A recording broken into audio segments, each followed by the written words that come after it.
Hey everyone, thought I would revisit a previous Reinhardt rework I did, I think maybe this time last year or something, based off my new ideology towards tanks, how they operate, and what they should be. So Rein was my first main in Overwatch. He's actually the reason I started playing Overwatch, right? Back then I wasn't really into shooters, and then my friend was like, oh, you could play this guy, he just swings a giant hammer around.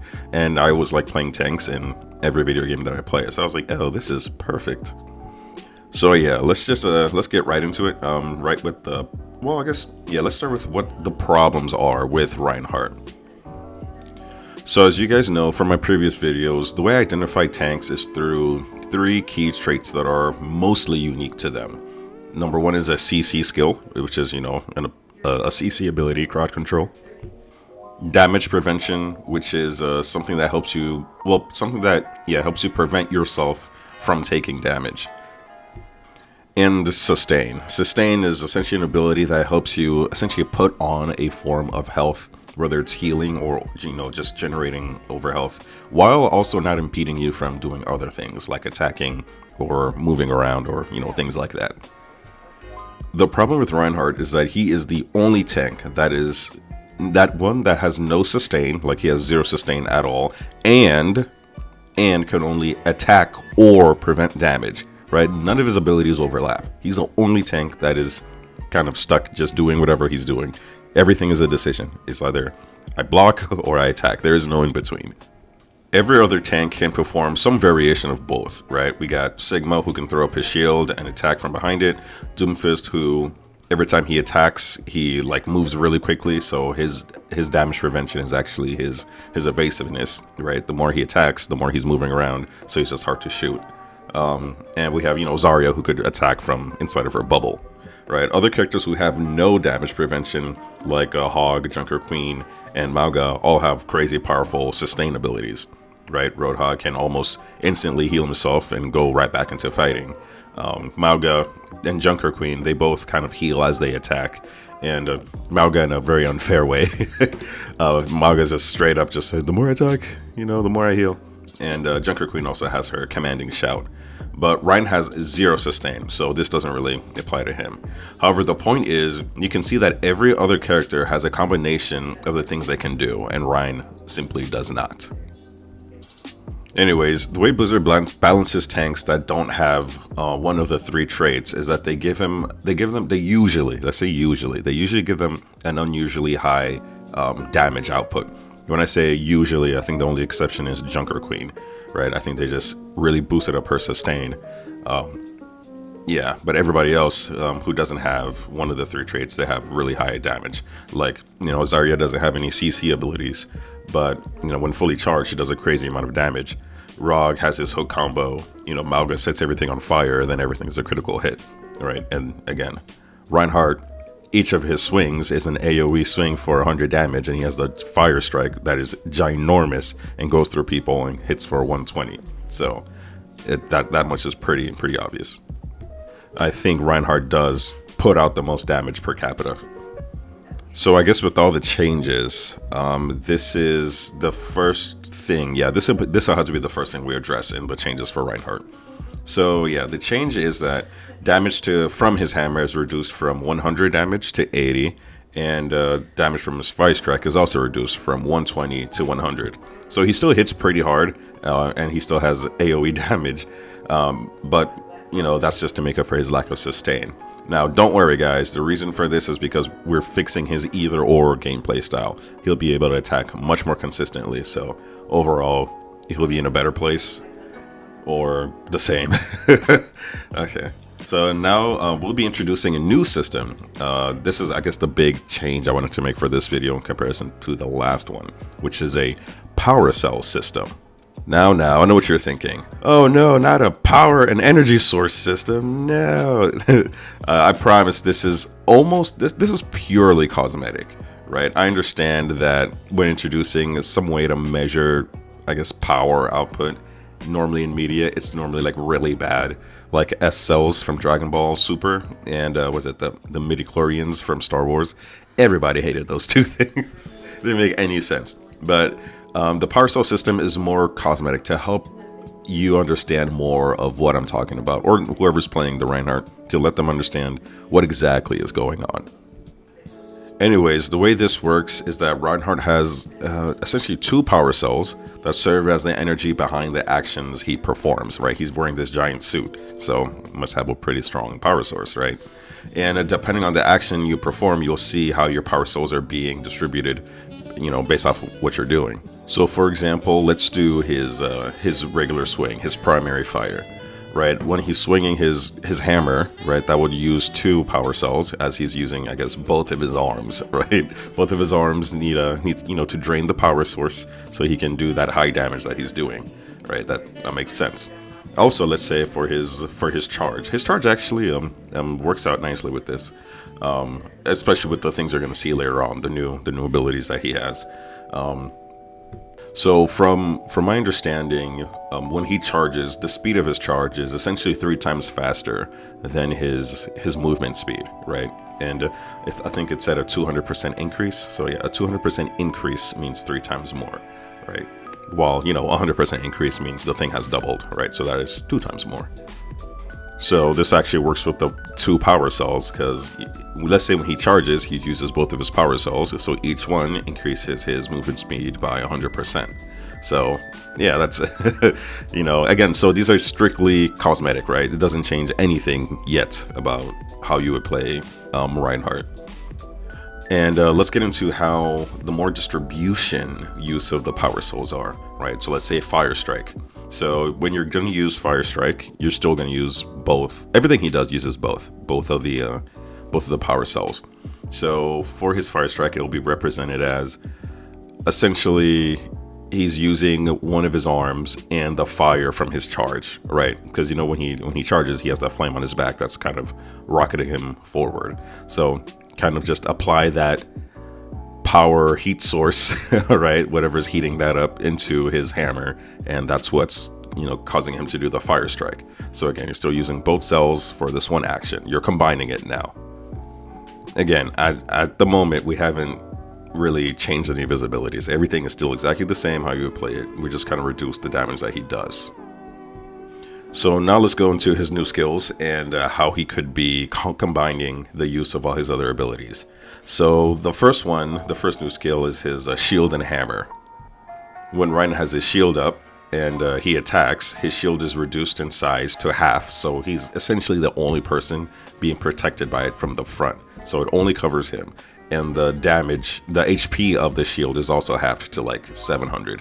Maybe a little lower, but I'm going to do 700 now.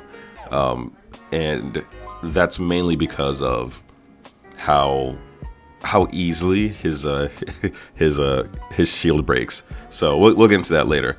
But yeah, so yeah, if he attacks from his shield, let's say his shield's up and you attack, so you're doing your block and your primary fire at the same time, the shield decreases to half its size and has half its HP, only protecting you. And the attack that he does is a thrust forward of his hammer for 50 damage, but like straight. It's not a sweeping attack. It's a straight every 0.75 seconds in a straight line. So he can still hit multiple people. So he's essentially fighting like a Spartan. Have you guys seen like the phalanx? The way that formation of Spartans, which also kind of suits him, right? He's this whole rah warrior type. So this solves one of his issues of only being able to do one thing at a time, right? The damage isn't too crazy, but it's still pretty strong. 50 damage every 0.75 seconds is a good amount of damage.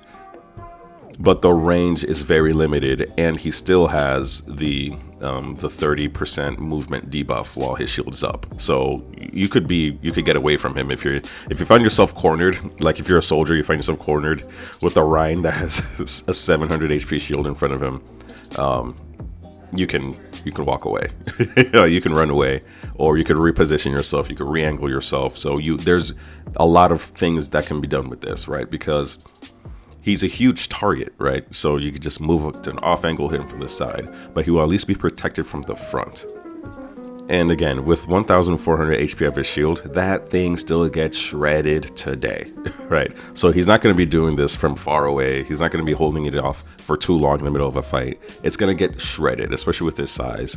Again, you could also still shoot him from the back or the side. He's huge. Anyways, I believe this will give him a huge advantage. Not advantage, but a huge buff to one of his weakest points.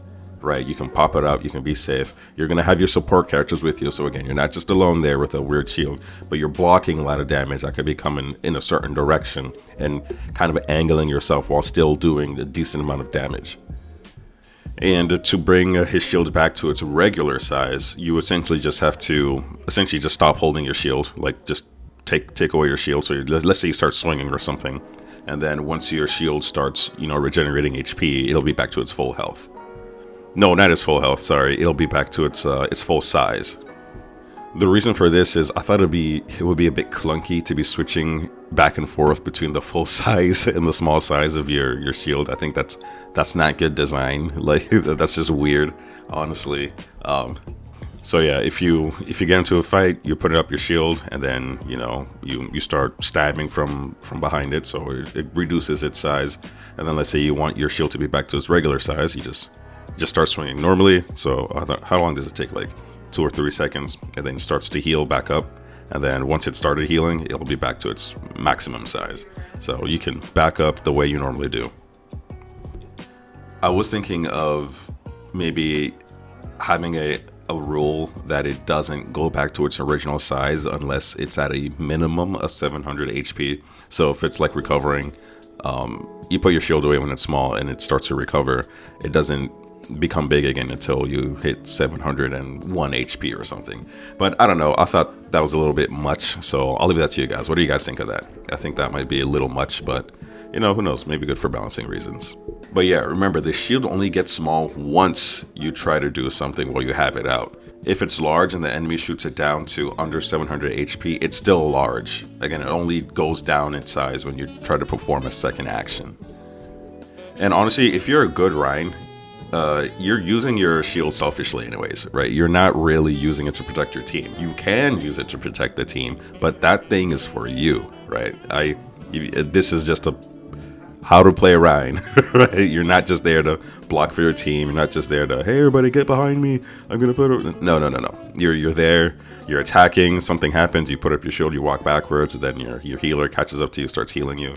But you could put up the shield if your Mercy is rezzing somebody, you want to protect them, or if somebody is doing something, but that thing is for you, right? That is selfishly for you. I would like to interrupt this video to ask you to like and subscribe. If you made it this far in the video, chances are you kind of like what I'm talking about, so help me out, guys.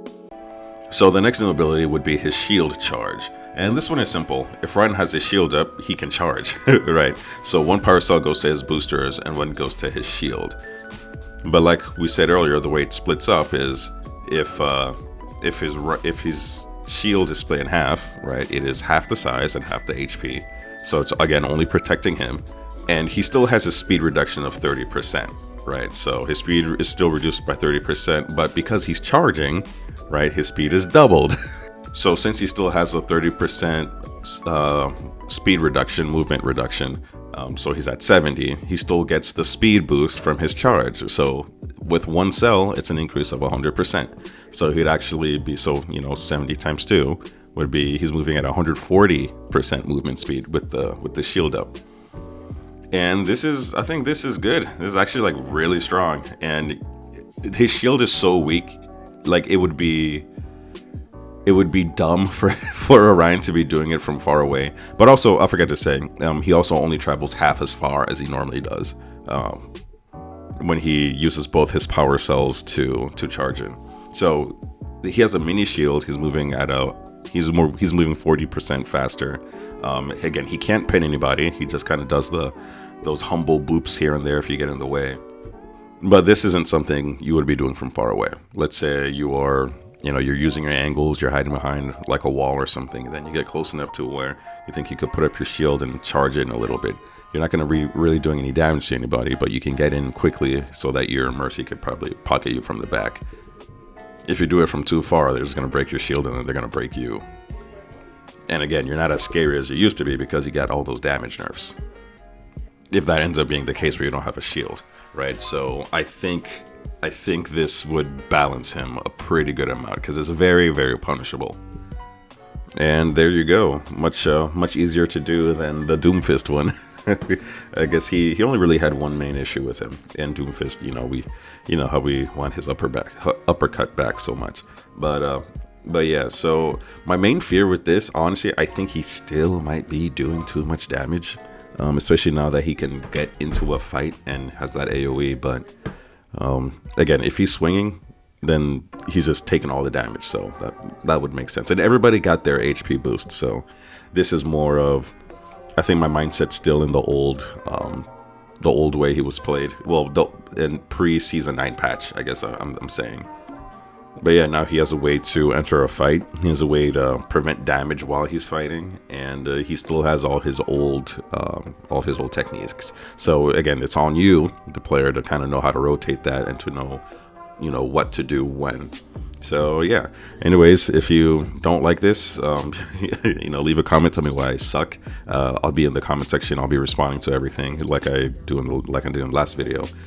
That's what I do with this, right? If somebody says anything profound in the comments, I usually do a follow-up video and kind of incorporate certain things. So yeah, so don't forget to like and subscribe, and if leave a comment also just for the algorithm if you have nothing to say or if you don't disagree with anything. And most importantly, don't forget, I love you. And here's an ad for a high fantasy adventure book that I wrote. If you're interested in it, the link is in the description. Sorry.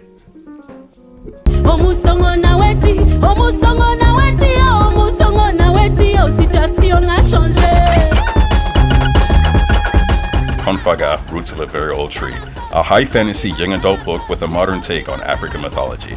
After a mysterious confrontation with his father at school, Marcus Jobda finds himself in the land of Kara. With a small band of determined adventurers and a robust magic system he must quickly learn, Marcus begins his search for his family, a way home, and simultaneously tries to discover the mystery of the disappearances.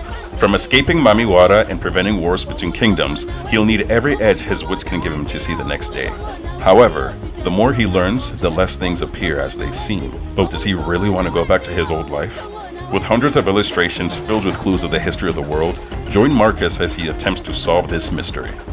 Confaga, Roots of a Very Old Tree is available now on Amazon. Link in the description.